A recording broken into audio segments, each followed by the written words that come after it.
개도국이니까 개도국의 책임이다 이렇게 잘못된 판단을 하고 있었던 것들을 이제 철회하기 시작했고요. 사실 이런 것들 보면은 우리가 물리스크를 바라보는 것들, 물리스크에 대한 책임이라든지 그런 책임이 있으면 누군가 이제 지원을 해야겠죠. 피해자가 있을 거니까. 안녕하십니까, 송준호의 생활 ESG입니다. 네, 오늘은요 물리스크 요새 너무 심각하지 않습니까? 그 물리스크가 요새 어떻게 전 세계를 휩쓸고 있는지 간단하게 한번 살펴보도록 하겠습니다. 네, 먼저 이제 이탈리아에서는 홍수가 너무 심각하게 발생해서 이제 원금 상황도 미뤘다 이런 소식이 있습니다. 이제 라니냐, 엘니뇨 라니냐 우리가 이제 학창 시절에 배웠었는데 전 세계 피해액이 1조 달러 돌파할 수도 있다 이런 소식입니다. 상당히 심각하죠. 이 홍수라는 게 보면 이제 이탈리아 중부 지역의 마르체 지방에 집중호우가 내려서 최소 9명이 숨지고 4명이 실종됐다. 이제 우리 한국에서도 최근에 홍수 피해가 너무 심각하게 있었죠. 네, 이것처럼 이제 폭우가 막 쏟아져서 봤는데 여기 이 당시에 1년간 이탈리아 지역에 1년간 내린 강우량의 3분의 1이 이때 내렸다고 합니다. 이 너무 심각한 상황인데 그래서 이제 이탈리아 은행이 인테사 상파울로와 유니크레딧, 프랑스계 크레디트 아그리콜이 은행들이 이런 홍수로 피해 입은 지역 고객들을 도울 계획이다 이렇게 얘기를 하고 있습니다. 그래서 이제 재정 지원을 위해서 2억 달러, 2,682억 원을 배정했고요. 이제 원금 상환도 1년 동안 12개월을 유예시켜주는 그런 소비자 보호 정책, 이제 고객 보호 정책을 이제 실행을 했습니다.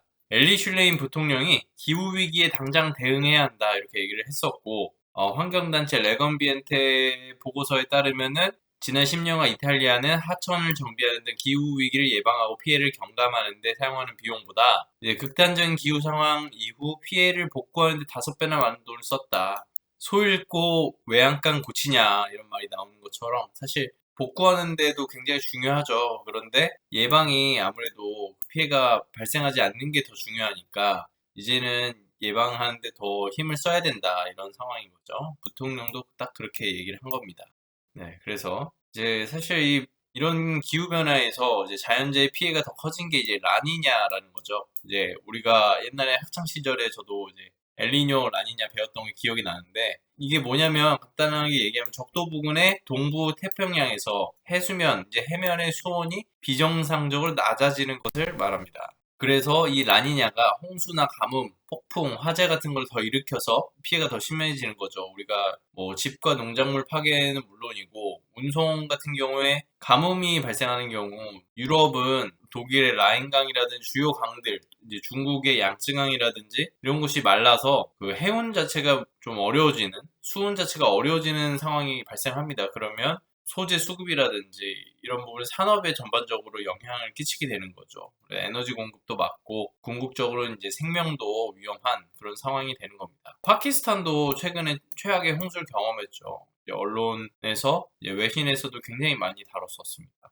네, 그래서 북미의 난민은 가뭄 피해 많이 보고 있고 이제 서부 지역 캐나다는 이제 저수지가 마르고 특히나 이제 가뭄 피해는 화재로도 이어지죠. 산불로도 이어지기 때문에 위험하고 또 수력 발전을 해야 되는데 물이 부족하니까 어렵고 이제 그 주변 지역의 건조한 기후로 인해서 목화 수확량도 큰 손실을 입고 또 콜로라도 강 주변의 지역 사람들이 이제 물이 부족하니까 정부에서 지역 사람들한테 물을 좀 적게 써라 이렇게 얘기를 했었거든요. 그러니까 이제 지역 주민이 이 피해를 다 부담하는 게 말이 안 된다라는 지역 커뮤니티의 발언도 있었고 그래서 이런 지원 정책이 필요하다 이런 얘기도 나오고 있는 것이죠. 네, 그래서 상당히 마르고 있고 홍수 피해도 심각한 상황입니다. 앞서 말씀드렸던 파키스탄에서 1,500명이 거의 사망하고 100억 달러가량의 피해를 입었습니다. 방글라데시에도 홍수로 720만 명, 인도에서는 30만 채 이상의 가옥에 피해가 있었습니다.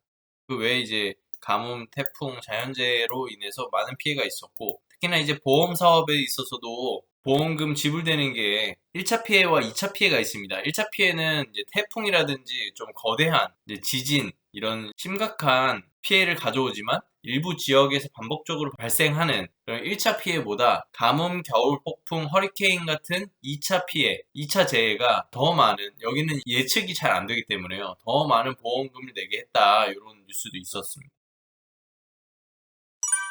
그 외에도 이제 여러 가지 뉴스들을 살펴보면요. 대기업 98% 물리적 리스크, 산업계에도 영향이 갔습니다. 앞서는 이제 소비자들 금융 이제 고객들의 피해가 있었다면 산업계, 기업들도 많은 피해를 보고 있고요. 포스코 아마 들어보셨을 겁니다. 최근에. 보시면 세계 대기업의 90% 이상이 2050년까지 기후변화 물리적 영향에 노출된 자산이 적어도 1개 이상은 될 것이다 라는 전망이 있었고요. 이제 S&P 글로벌이 조사한 결과 S&P 글로벌 1200에 속한 대기업 98% 이상이 2090년까지 기후변화의 영향을 느낄 것이라고 집계했습니다. 에너지, 유틸리티 소재 산업, 그리고 S&P 글로벌 1200 기업의 이 부문에 있는 기업들은 70% 이상이 물리적 위험이 20%를 넘는 자산을 적어도 하나 이상 보유하고 있다 이렇게 분석이 됐습니다.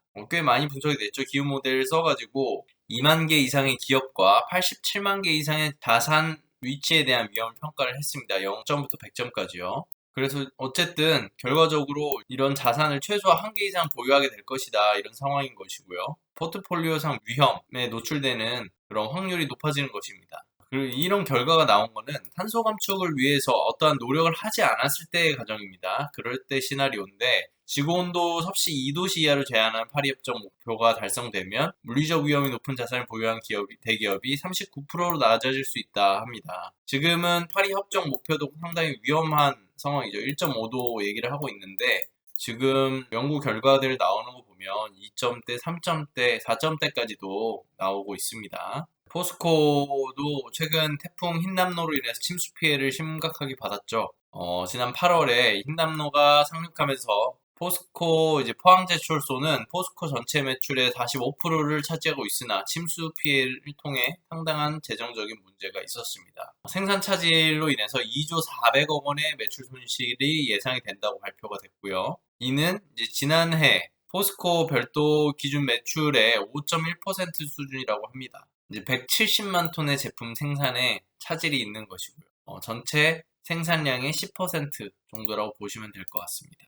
네, 이렇게 우리 산업계도 지금 한국에도 상당한 위험이 있는 것이고요. 그 외에 이제 지역사회로 넘어가면 식량난까지 있습니다. 사막화라고 아실 거예요. 비옥했던 지역이 이제 수분을 잃어가면서 비옥한 토양이 수분을 잃어가면서 사막이 되어버리는 그런 상황인데, 이제 사막이 되어버리면 거기 식물이 자랄 수가 없죠.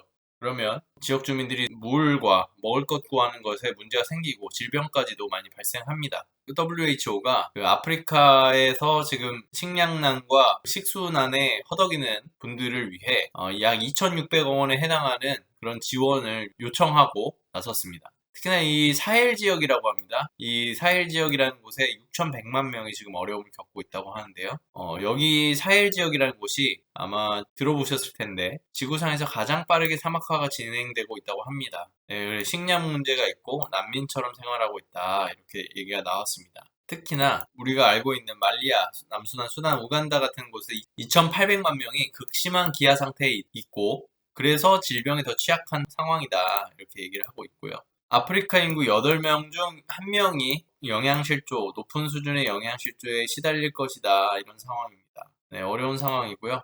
이 지역 주민들도 굉장히 좀 어려움을 겪고 있는데 약간의 솔루션 차원에서 봤을 때 결국에 이런 사회적 지원과 재무적 지원을 함으로써 재무적 접근성을 높이고 농업 회복력과 생산성에 대한 민간 투자를 강화해서 자금을 투입해서 빈곤한 농촌 및 도시 가정의 소득 능력, 밥 사 먹을 돈을 벌게 해주는 거죠. 식품 구매력을 향상시키는 게 중요하다 이렇게 얘기를 하는 거고요. IMF는 식량 비용의 변화에 가장 취약한 저소득 국가 이런 거에 이제 힘이 필요하고 특히나 관계 및 식품 저장을 위한 온도 조절 용이하게 하는 태양광 발전과 같은 기반 시설에 많은 투자가 있어야 된다. 기술적인 지원도 분명히 있어야 되는 거고 디지털화도 필요한 겁니다. 이제 비료 구매, 종자 구매할 때 농산물을 판매하기 위해 조기 경보 시스템, 모바일 뱅킹, 기술 플랫폼을 액세스할 수 있게 해서 소규모 생산자가 대규모 공급업체와 이어지는 그런 작은 농가가 대기업, 글로벌 기업의 식품 기업에 연결이 되는 그런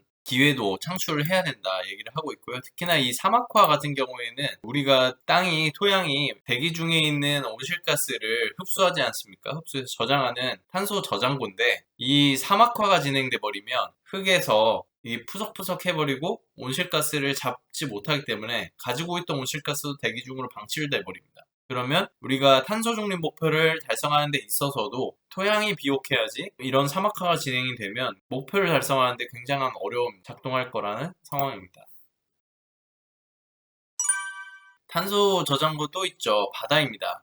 그런데 이제 이 바다를 개발하지 말고 안전하게 보호하자, 그런 공해를 설정하자라는 논의가 유엔 해양 조약에서 벌어지고 있는데요. 지금 그 조약이 제5차 협상까지도 갔지만 통과되지 않은 상황입니다. 전에도 한번 다룬 적이 있는데, 그래서 이제 저희 유튜브를 참조해 주시면 좋은데요. 보호지역을 만드는 프로세스인데 여기에 대해서 이제 합의가 안 됩니다. 아무래도 회원국들의 해양 생물로부터 이제 어업을 통한 이익이라든지 그 해저에서 나오는 광물, 요새 전기차 배터리가 굉장히 중요하지 않습니까? 거기에 들어가는 그런 광물들을 채집하기 위해서 그런 부분들이 있는데, 그래서 이런 부분들에 대한 협상이 분명히 필요한 부분입니다. 그런데 지금 해외 해양 환경 NGO들 보면은 여기에 대해서 이런 해양 오염에 대해서 소위 말하는 개발도상국이 이 해양 오염의 주범이었다라는 보고서가 있었거든요. 이 해양 환경보호단체 오션 컨서번시가 아시아 5개 국가가 해양 플라스틱 오염의 대부분의 비중을 차지하고 있다라는 보고서가 있었는데요. 이걸 철회했습니다. 2015년에 사이언스지가 육지 폐기물 관리 잘못으로 인해서 육지에서 해양으로 유입된 플라스틱 양을 추정해서 192개국의 순위를 매긴 논문을 발표했었습니다. 이 같은 해에 9월에 오션 컨서번시가 사이언스지에 기재된 추정치를 바탕으로 해서 맥킨지와 외부 컨설턴트와 함께 보고서를 발표를 했습니다. 이 보고서가 굉장히 핫 이슈가 됐습니다. 해양 플라스틱의 책임이 중국, 인도네시아, 필리핀, 태국, 베트남 탓이라는 게 결론입니다. 근데 문제는 북반구, 선진국의 플라스틱 과잉 생산과 선진국과 개발도상국과 폐기물 수출입의 영향을 완전히 무시한 것이라고 합니다. 그러니까 결국에 생산 자체는 선진국이 많이 하고 폐기물을 개발도상국에 가져다가 팔아버리니까 당연히 이런 결과가 있는데 이 변수를 계산하지 않는 겁니다. 그래서 당시에 쓰레기 식민주의다 이런 비난들이 막 나왔었는데요. 이 보고서를 철회한 겁니다. 플라스틱 양 최소화하는 데 초점을 맞춘 걸 이제 사과했고, 플라스틱 폐기물의 해결책으로 소각을 옹호한 것, 이런 부분들 전면 철회를 했고요. 그리고 이 환경단체인 가이아와 협력해서 잘못된 보고서의 영향을 가장 많이 받은 지역사회 복구 조치 취하겠다 이렇게 약속을 했습니다. 이런 연구 자체가 하나가 잘못 나와버리면 그걸 따라서 이제 여러 가지 정책이라든지 기업들이 사업을 만든다든지 하기 때문에 굉장히 큰 파급력을 가지죠. 특히나 이걸 통해서 지역사회에 큰 피해가 갈 수도 있는 상황이었습니다. 그래서 이런 복구 조치가 있어야 되는 거고, 그래도 사과를 한 후에 이거에 대한 후속 연구로 다시 이제 책임을 지는 그런 모습들은 참 좋은 것 같습니다. 그래서 정책에 우선순위 부여하고 소각과 폐자원 에너지화 등 잘못된 해결책을 규탄하고 제로 웨이스트 솔루션 이동 등이 포함됐다. 네, 이런 것 통해서 그린워싱도 많이 제거를 해야겠죠. 그래서 가이아에서는 전례 없는 보고서 철회 사례, 보통 이 명성을 떨어뜨리기 때문에 이런 철회를 잘 하지 않겠죠. 그런데 이 쓰레기 식민주의를 종식할 기회다. 이 철회 사례가 이렇게 크게 극찬을 했습니다.